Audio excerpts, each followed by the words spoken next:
Hi everyone, it's Amy, the roaming historian. I'm a history professor and also a travel blogger, and I'm happy you joined me on my channel today. If it's your first time here, welcome.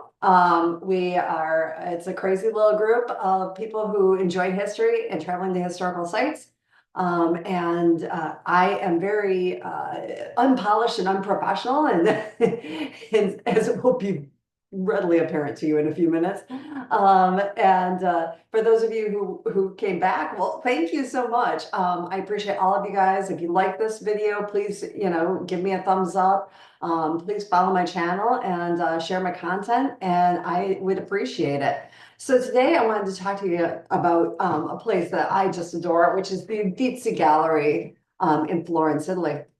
But the Uffizi, as many of you might know, is pretty difficult to gain access to.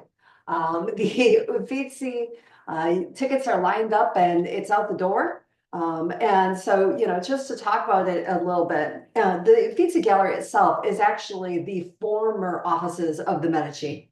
So in the mid 1500s, Cosimo I de' Medici, who was at the time the Grand Duke of Tuscany, he had Giorgio Vasari, a great painted and art historian, actually, who designed the building and also something that just opened up, the Vasari corridor.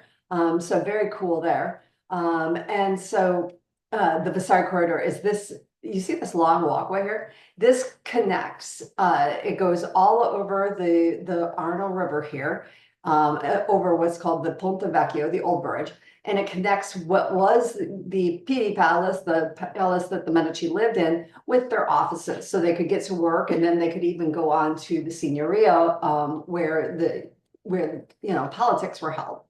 And so people storm this place. The Uffizi gets millions of visitors every single year. It opened to the public it was bequeathed by the last. So the Medici had this cool thing where they said, whoever's the last Medici standing, basically, of this lineage, they will give to the people of Florence the art.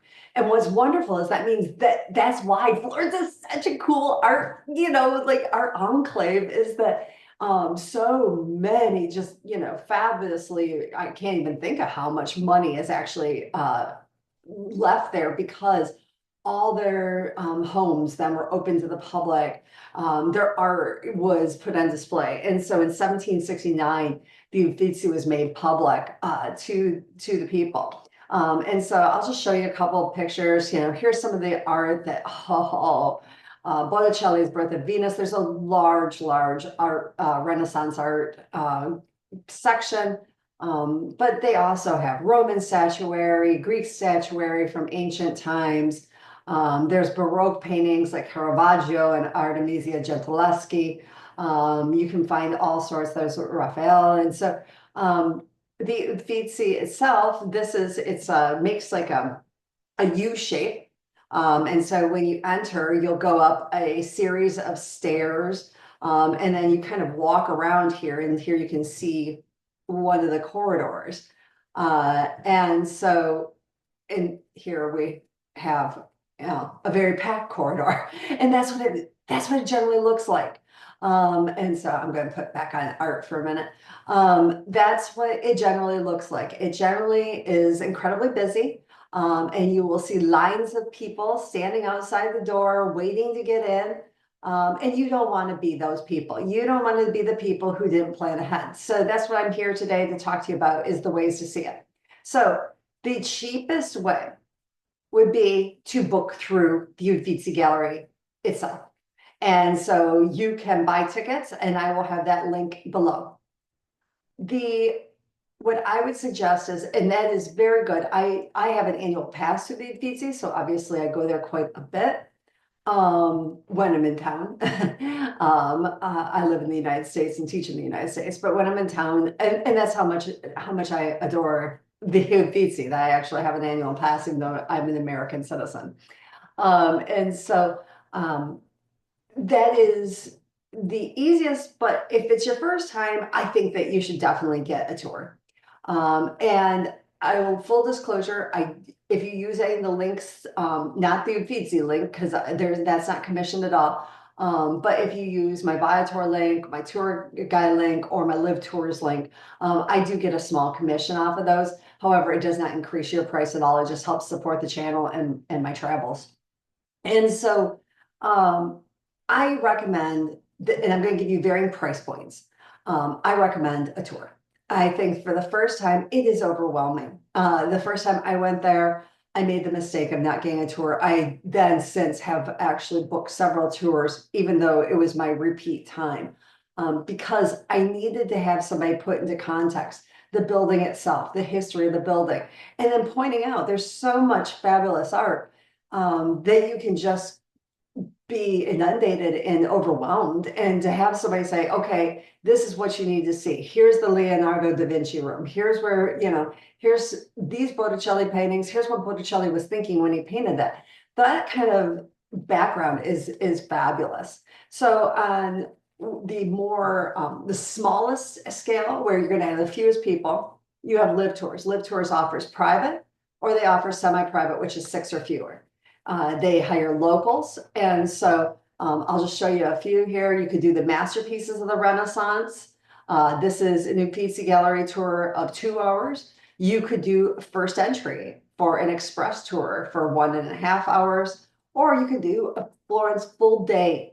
And I think the full day experience is really cool, especially if you're on a cruise or something. It's 7 hours. And in it, you get to, well, you get skip the line entry to all the sites. You go to the Uffizi Gallery. You go to the Piazza della Signoria next door. You go to the Piazza della Repubblica. You go to the Ponte Vecchio. You walk around the Duomo. You get access to the Accademia, where you see David.